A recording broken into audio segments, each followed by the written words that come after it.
So yesterday, the presidency announced the rejigging of the security architecture of the Federal Republic of Nigeria, the federal government of Nigeria. The president removed some service chiefs and has also brought in new service chiefs. And this has heightened the question that Nigerian citizens have been asking in the last couple of days as to whether there was a coup, whether there was a plan by some soldiers to topple the government of President Bola Ahmed Tinubu. So in this question, in this video, we ask the question, was there a coup? We ask that question very critically. Was there a coup in the true sense of it? Were some soldiers planning to unseat the president? Could that be the reason why the security architecture has been recalibrated by the president? Right? Who and who have been arrested? We understand that 16 soldiers have been arrested and are currently being detained. But what we can literally see is the back of the soldiers. We just see their backs. Nobody has seen the face, at least out here. We've not seen the faces of the soldiers. We've not. Because their names have not been mentioned. And we still ask, why were they arrested? Were they arrested because of a plan to execute a coup against the president? Now, is the alleged indiscipline, was it about the alleged indiscipline by the soldiers, or it was indeed a coup? We look at all of these and we ask the critical question, what says the law, assuming the allegation of coup planning, it's true?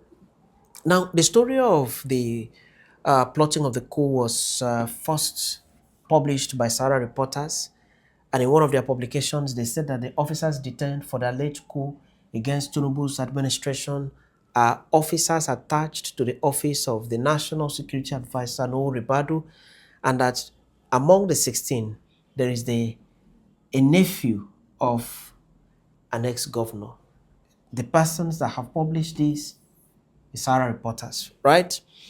And they have given further analysis here that the postponement of the parade at the Eagle Square on 1st October 2025, which has been the tradition since 1960, was as a result of a plan to unseat the government of Bola Ahmed Tinubu, to stage a coup against him.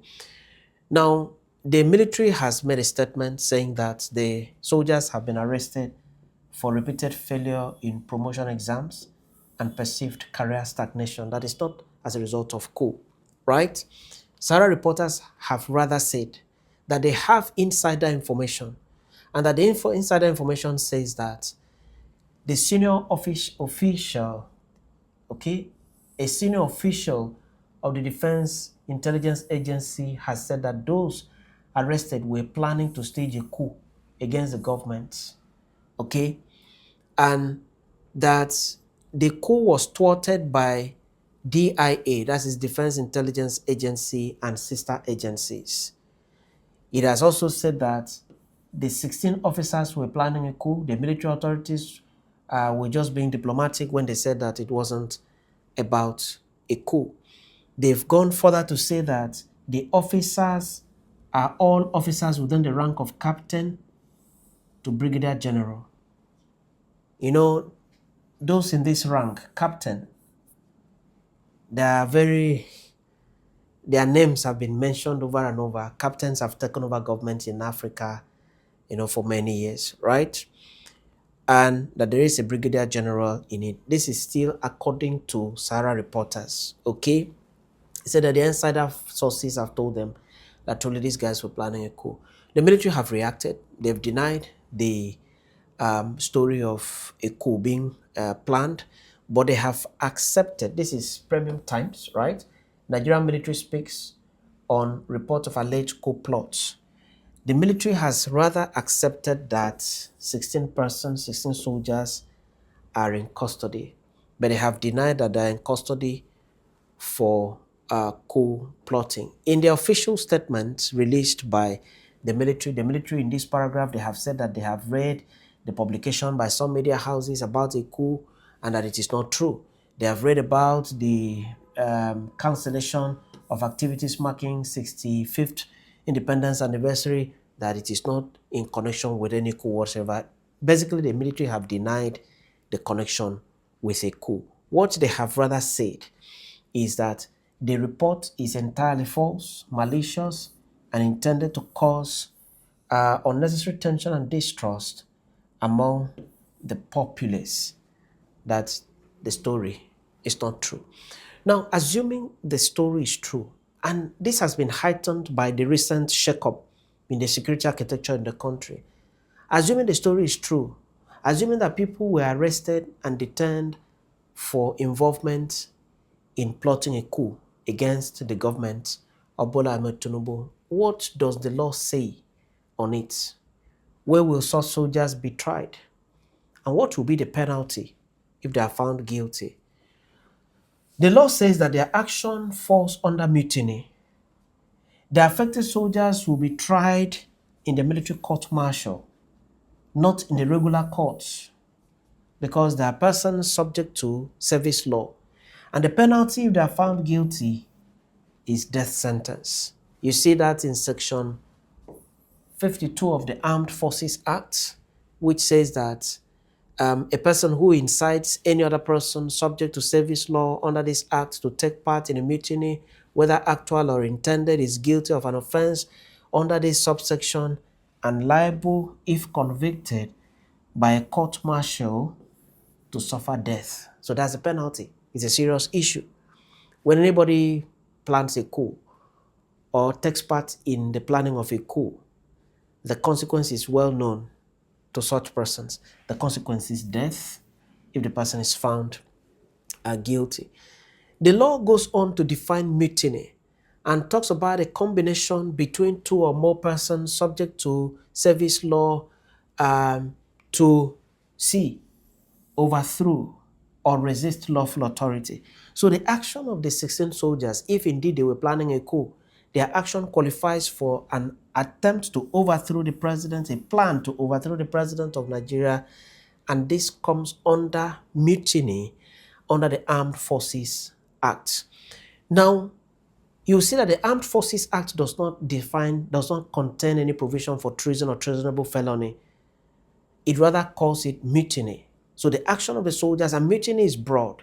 It contains a number of actions, one of which is an attempt to overthrow a government or to disobey lawful authority. Okay, so the action will certainly qualify for mutiny, which is almost the same language as treason when it comes to overthrowing a government.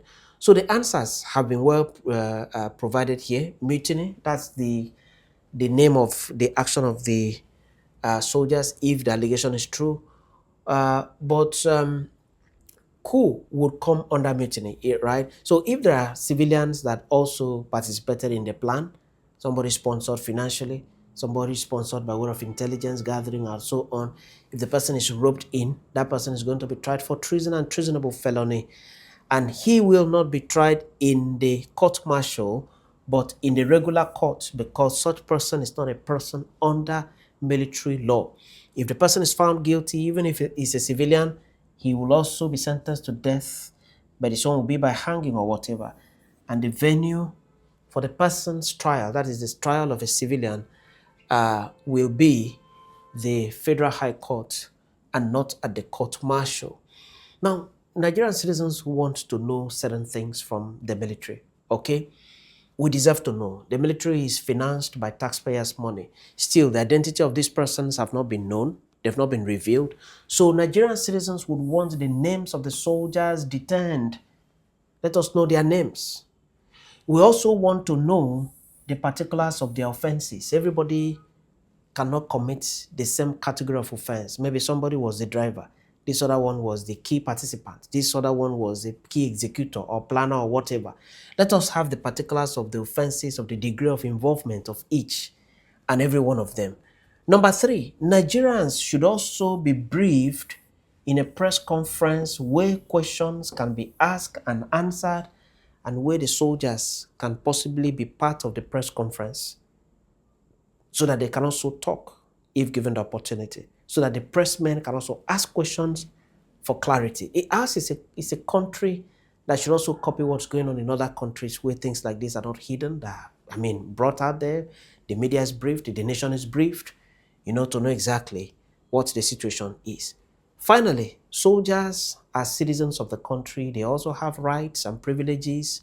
Okay, even an accused person still has rights under the law. And one of the rights is the right to legal representation, the right to see your own lawyer. So whoever the soldiers are, whatever the allegation is against them, there is need to still allow them necessary facilities to see their own lawyers and then talk to their lawyers and know how to carry on with their defenses. Like I said, citizens of this country want to know the truth because as it is now, it's very foggy. Media houses are saying there was a coup. The military is saying there was no coup. Okay. Media houses are saying there was a plan to execute a coup, but that the plan was thwarted. Military is saying there was no plan. So who is telling the truth? Who is lying? We want to know exactly where the truth is. And why is there such coincidence that while this story is still spreading, is still being reported, and yet to settle, the president has reshuffled his security architecture? Could it be coincidence? Or could it be because the story about the coup is true? Well, Nigerians truly want to know exactly what is happening. For me, I think we're better off in democracy than in military rule.